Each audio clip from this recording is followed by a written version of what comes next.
وزیر اعظم عمران خان نے کہا کہ بلدیاتی انتخابات میں پوری قوت کے ساتھ میدان میں اتریں گے۔ تحریک انصاف ملک کی مقبول ترین جماعت ہے، عوام کے پاس پی ٹی آئی کے سوا کوئی بہتر آپشن نہیں ہے۔ وزیر اعظم عمران خان کی زیر صدارت سینٹرل ایگزیکٹو کمیٹی کا اجلاس ختم ہو گیا، جس میں وزیر اعظم عمران خان نے بلدیاتی انتخابات کے لیے عوامی رابطہ مہم شروع کرنے کا فیصلہ کیا ہے۔ ذرائع کے مطابق اجلاس میں بلدیاتی انتخابات کی تیاریوں کا جائزہ لیا گیا۔ بلدیاتی انتخابات میں ٹکٹوں کی تقسیم کے طریقہ کار پر بھی مشاورت ہوئی۔ بڑے شہروں میں میئرز کے لیے ناموں کے تجاویز پر بھی غور کیا گیا۔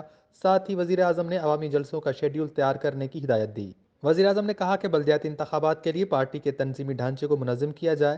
ہمارے کارکنان پارٹی کا قیمتی اثاثہ ہیں۔ بلدیاتی انتخابات میں میرٹ پر ٹکٹیں تقسیم کی جائیں گی۔ عمران خان نے کہا کہ تحریک انصاف ملک کی مقبول جماعت ہے، بلدیاتی انتخابات میں پوری قوت کے ساتھ میدان میں اتریں گے۔ عوام کے پاس پی ٹی آئی کے علاوہ کوئی بہتر آپشن نہیں ہے۔ اجلاس میں دورہ چین سے متعلق بھی بریفنگ دی گئی، جس پر وزیر اعظم نے دورہ چین کی کامیابیوں کو اجاگر کرنے کی ہدایت دی۔